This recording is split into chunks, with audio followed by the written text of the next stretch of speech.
Welcome to Channel 18 News. I'm Jim Rogers. The deal is done. In a news release at noon today, Christus Health, an international faith-based not-for-profit health system headquartered in Irving, Texas, has announced that it has finalized an agreement with the Hopkins County Hospital District for the ongoing management and operation of the local hospital. The agreement could take effect as early as July 1st. The joining of the two prestigious healthcare organizations formed a new organization called Christus Hopkins Health Alliance, and means Christus Health will now own 51% of Ch.18, and Hopkins Hospital District will own the other 49%. The hospital's name will be changed to Christus Mother Frances Hospital, Sulphur Springs, and the clinics will change to Christus Trinity Clinic, Sulphur Springs, and Christus Trinity Clinic, Emory. For hospital CEO Michael McAndrew, there have been many days in the last 14 years that have been significant, and this one is perhaps one of the most significant. He says there have been some great days. He said, "We watched a 3-story medical office building rise out of the ground and partnered to create an acute rehab unit as well as a wound care center. We've seen growth in surgical specialties. We've partnered to provide state-of-the-art cardiac services.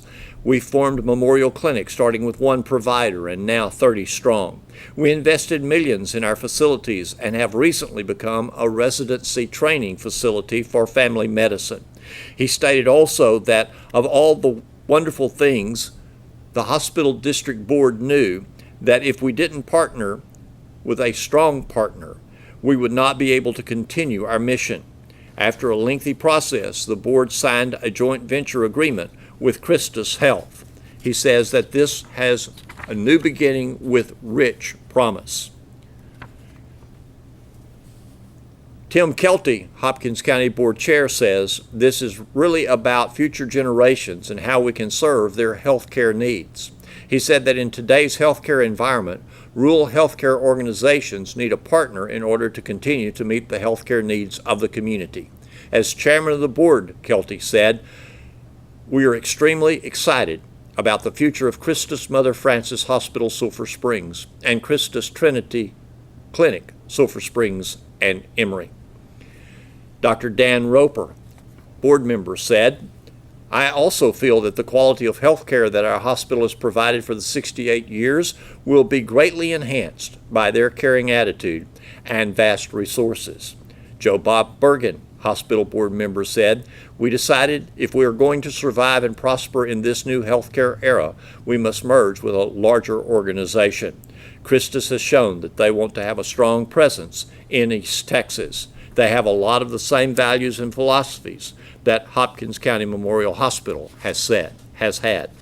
The agreement means that Trinity Mother Frances Hospital, Sulphur Springs, and the Christus Trinity Clinics are now Catholic and operated under the Ethical and Religious Directives for Catholic Healthcare Services, a body of teachings and ethical principles concerning social justice and healthcare ethics."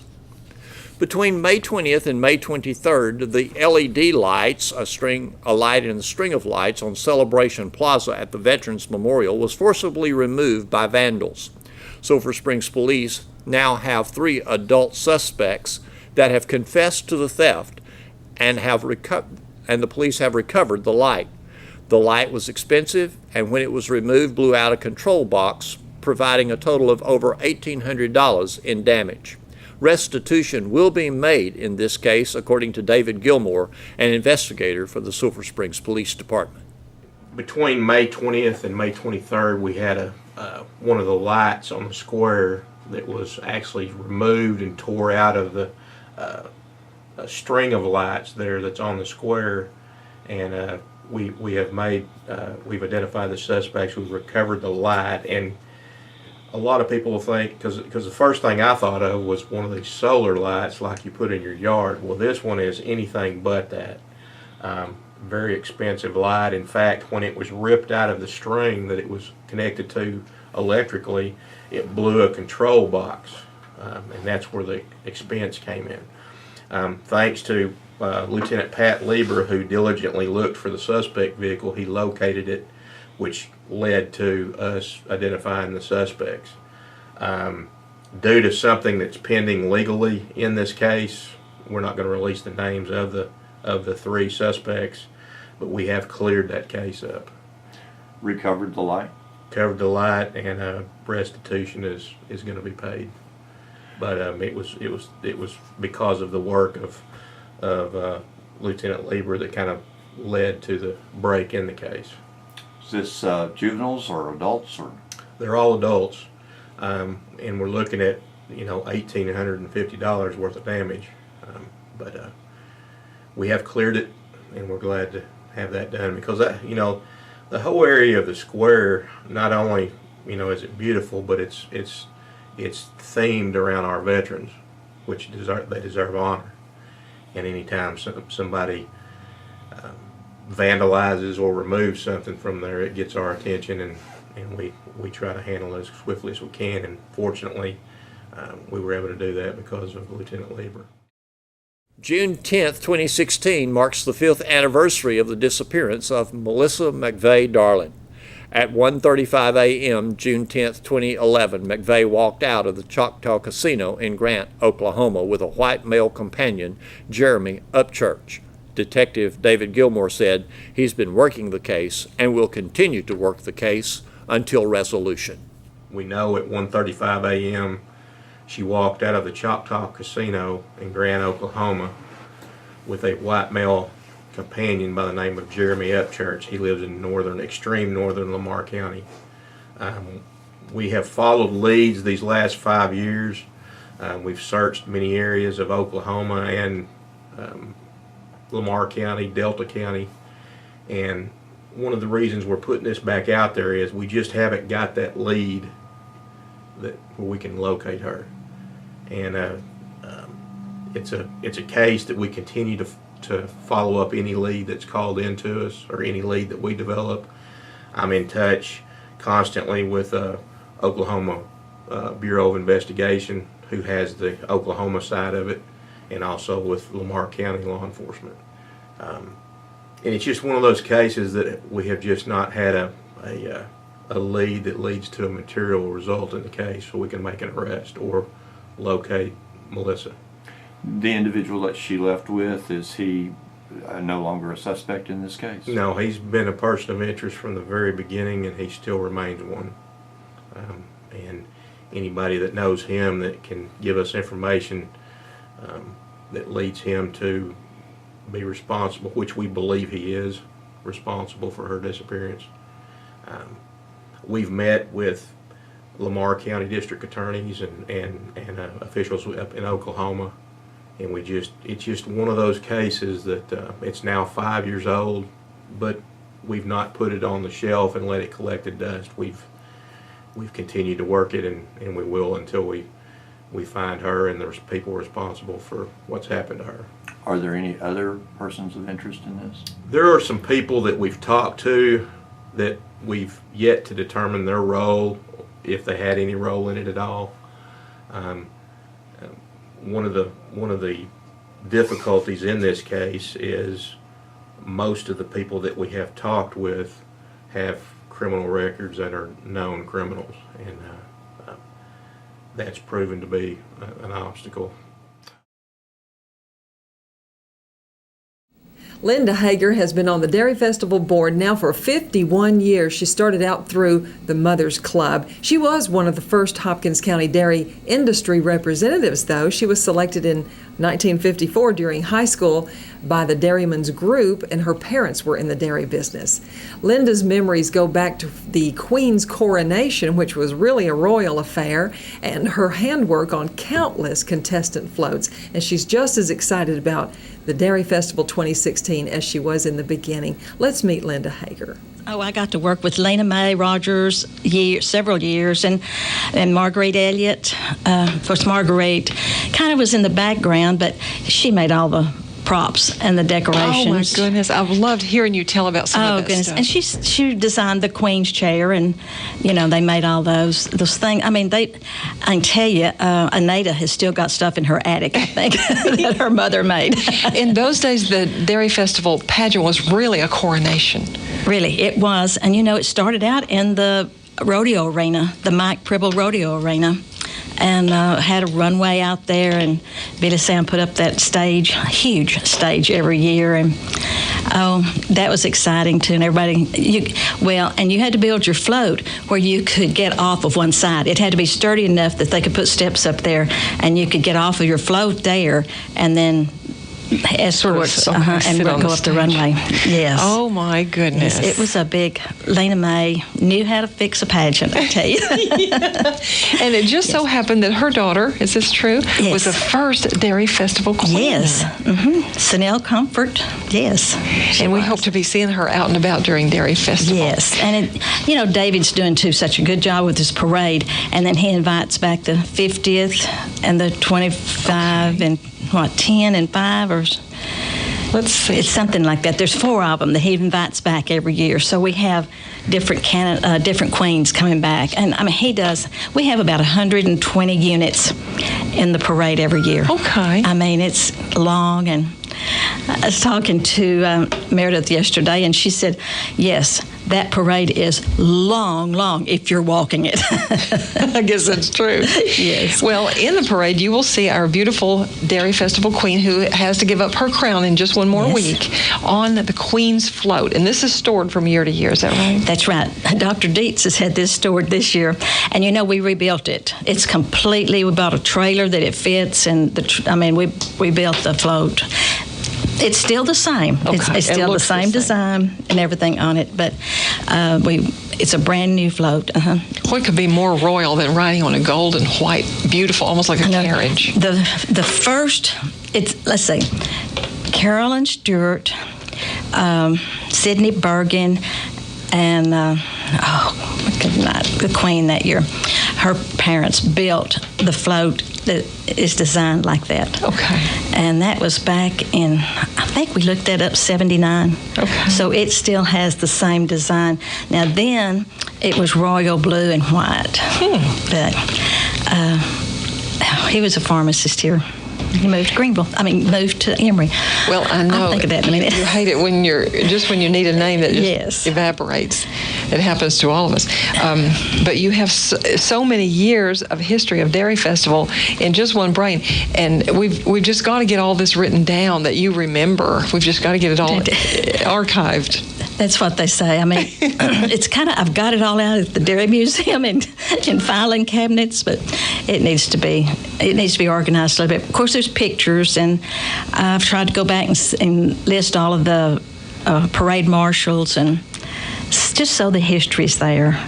And speaking of course, Dairy Farm family, the Sestairs, this year is our parade marshal. We try to find somebody, and it's not hard. We've got lots of dairymen, but you want somebody that's been in it a long time if you can do that. Right. And most of them are families now. It's not a person, but they all bring in their families. We have, next week we'll be meeting the contestants here on our morning show.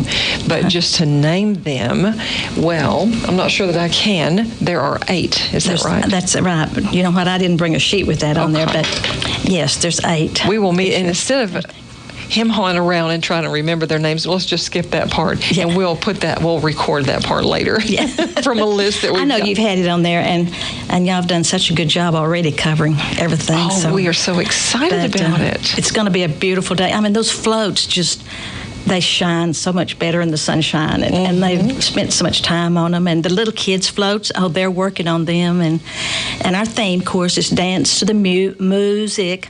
So and I've heard about some of their floats, and those are always so cute too. And still a little bit on the secretive side as to how each one's will look. Oh yes, yeah.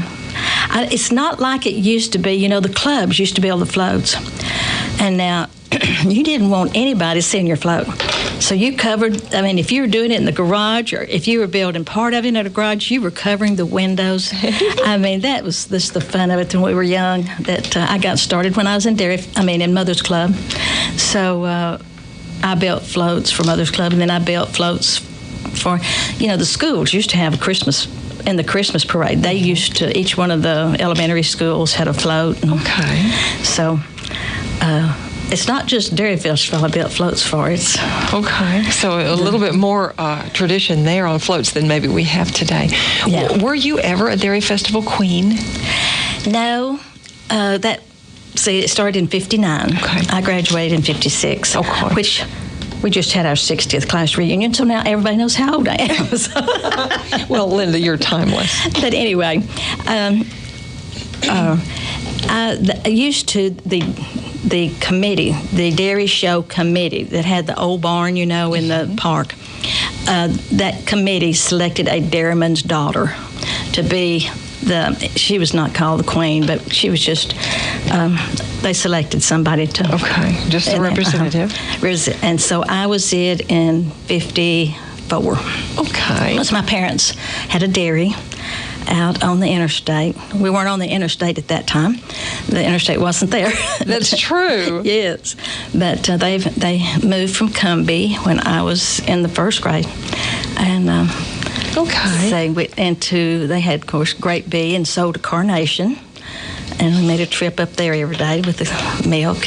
Oh, that's such interesting history. One of our neighbors here just down the interstate from us to the west was established in 1938. And when the interstate came in, it divided their farm. Yes. So their barn was over on the north side and their home was over on the south side. Yeah. That's the Whites. Mm-hmm. Yes. And, of course, they were our parade marshals, too. One year. Oh, were they? Yes, good? Miss White and Gerald. Okay. Were our parade marshals. Because Mother and Dad. My mother and Dad and them were very good friends all these years. And they still dairy, of course. Well, let's see. Today now is going to be an event that was always held. Was it held at Guarantee Bank and Trust? The ribbon cutting. We moved it about 2 years up there because it was easy. It's better at noon than it is at 9 o'clock. Okay. But it's just when they got the Celebration Plaza fixed. Well, that's just normal to move it up there where it's big and it's nice. So of course, it's perfect. Yes, it's perfect up there. So we moved it up there and changed it to noon so that the balloonists can get there and have some baskets and. Okay, so today now, that's the kickoff that you can be at in the ribbon cutting. Right, 12 o'clock up there. Now, I did know that the balloonists, after they had their pilots meeting this morning early, about 5:30. That's too early for me. They went to a location south of town and launched, and they felt confident yesterday that they could launch, and they did. And their idea was to head from there, based on the wind direction, to take them right across the square. Whether that happened or not, I don't know, because I couldn't see from here, but our intern who called said they were over Coleman Lake when she called. Yes. Coleman Park. That's what he was telling me, that they got up and then this little wind just decided they'd go a little bit that way. But then evidently, now Remax flew over town. It got over there and it landed right downtown, I think, somewhere too. Really? Okay. But I think there was, I think we had 6 up, maybe 6 or 7. So, but I think 2 or 3 of them got to fly over, but then some of them, a little wind thing up there. And you can never tell about that. That's right. Well, and so if you missed all that, if it was too early for you, then this evening out at Shannon Oaks. That's right. We have 30 balloons. So, yes. So, we have a waiting list. We have people wanting to come, and every year we have a waiting list of balloonists that want to come because they love it. They just love Sulphur Springs. They love everything here, and they love the way they're treated. And, and I'll put in one more thing. I mean, it's just a FYI thing, but there's also a class reunion this weekend. I don't know what year it is, but Sulphur Springs. It's a Sulphur Springs High School at their meeting and having theirs downtown. And they say every motel room in this town is rented. I mean, everything is taken for this weekend. I think there's another event too, but I mean, that's such good. I mean, that's hotel motel tax, and that is great. I mean, that's for our town. It's doing all good. that. Yes, and that's what we've been hoping for, attractions that bring people here. And Dairy Festival, well, we didn't have to really build that up because there's no question about Dairy Festival being one of the high points of our year. And next weekend, now we've got to talk about that pageant and where it's going to be held. Oh my goodness, we were so excited when we finally got that release that we were going to be able to have it in the Civic Center. Be the first event, which that's another great thing. But when you walk in that back door of the Civic Center, you're just going to be in awe. It is beautiful. I mean, it has what they call a floating ceiling, and I mean, the whole thing is just beautiful. They've changed the seats. There's just 3 sections of seats. Okay. There's lots of handicap seat places now. There's a lot more than there was. Okay. And but it's just beautiful. It is just so When pretty. you said the back doors, now which door do you mean? Oh, I mean coming in from the foyer into the foyer, yes, auditorium doors. into the auditorium. Okay. And there's a double thing now. You don't just have one door, so it cuts down on the noise. And the people that installed the rigging and the lights and the sound, which it's going to be state of the art. I mean, it is up to date.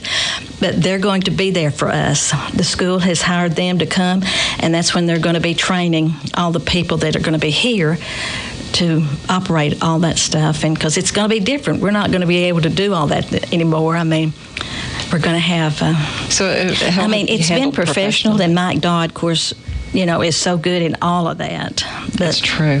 I mean, he can usually do anything that we need done, or he knows of somebody that he does part of it and then gets somebody to help him. But and they're going to train Mike. I mean, Mike will be one of them. Well, that's one lovely thing about Dairy Festival. Although it is an old tradition, as you mentioned, starting in 1959, and it represents an old industry which came into Hopkins County and really blossomed here for us. Right. I'd say more in the 40s, would you say? Yes.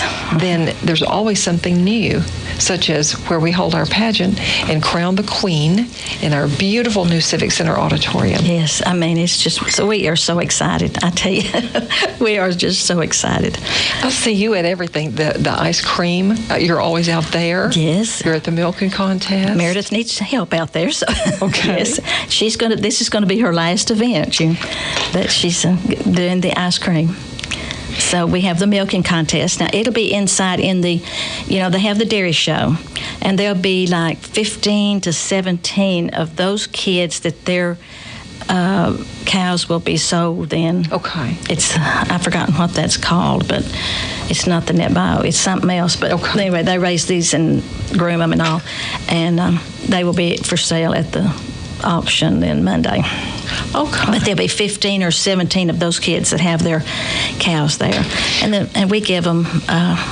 The Dairy Festival supports that too, because we give each one of them $100 that makes that cut. Well, that stays within we are celebrating here, which is the dairy industry of Hopkins County. So please, I know you love the parade and you love everything else, but please go over there and see those kids with their cows. Oh, that's right, because I mean, there's a lot there. I mean, they really have a lot of entries, and then as soon as that's over, then we have at 3:00 we have the ice cream freeze off in the arena there, where you've got plenty of seats, but you can come down in there and root those girls on, and of course those parents. I mean, they're right in there too. Oh, it's so much fun. It's so much fun. And then they have the pilots. I think that's one thing that the pilots look forward to, the balloon pilots, because they get to have competition too. Can you imagine what they say where all these places they live at?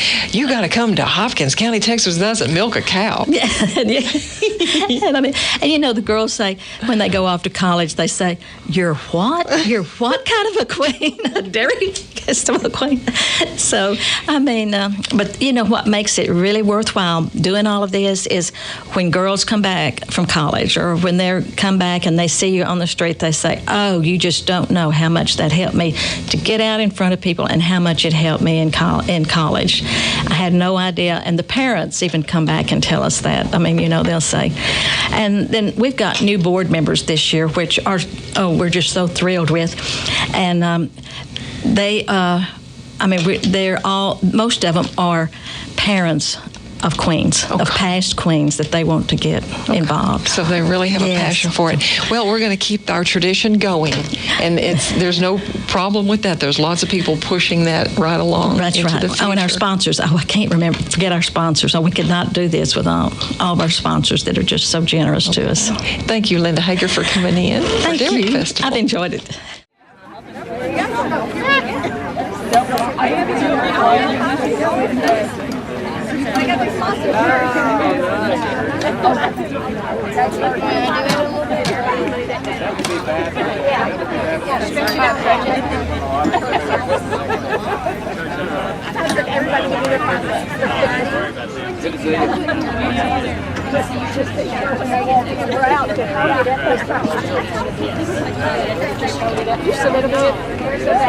Good girl.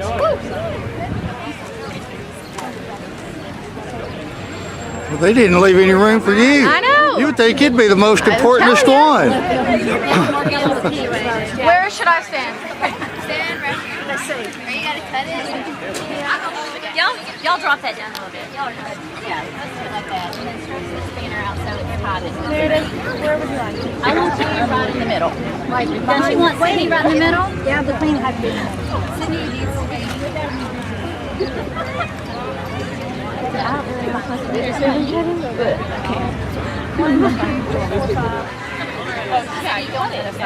Other side? Okay, so you've done this a million times, remember? Never Hold them like that. So it looks like you're going to cut that.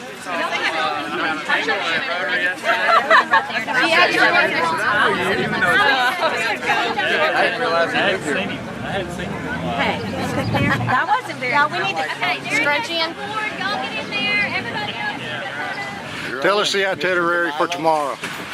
Tomorrow in the morning at Shannon Oaks Church, about 5:30, 6 o'clock in the morning. Be there. We'll, if weather permitting, we'll have all 30 balloons in the air. And then once they sit down tomorrow, then we'll have the parade at 10 o'clock. The balloons will be in that along with everybody else, just like always. Then tomorrow afternoon's milking contest and ice cream freeze-off after that. All that's at the Civic Center, and then back to Shannon Oaks at 5:30, 6 o'clock tomorrow afternoon for flying and glowing. And don't forget this afternoon, about 6 o'clock, we'll fly part of them and glow part of them, as long as the weather permits, which we've got good weather ordered. KSST guaranteed it. Glad we could help. Well, this is the first time in 3 years you've actually got to fly on Friday? 3, 4 years? I don't remember the last time we got to fly. It's been tough. The media flight, we hadn't flown in a long time, so 2 or 3 years at least. So it was great to start it out that way. All right, thank you.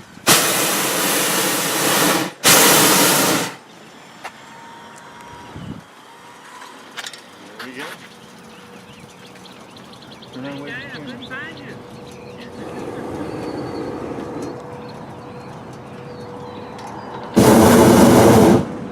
It was really, really exciting. The old timer up. Silver Springs looked so gorgeous from up there, and the sun was just rising up. It was so gorgeous and such an amazing experience.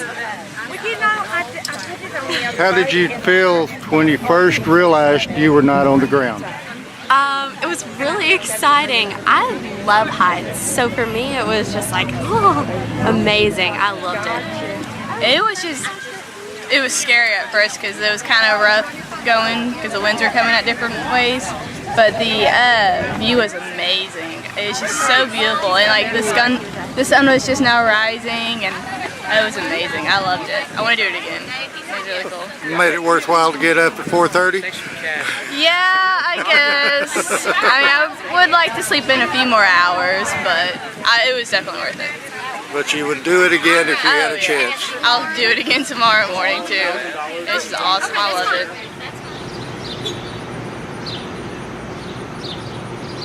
David, are we having a parade tomorrow? Yes, sir. We're having a parade tomorrow, Saturday morning, 10 o'clock. Buford Park is the beginning.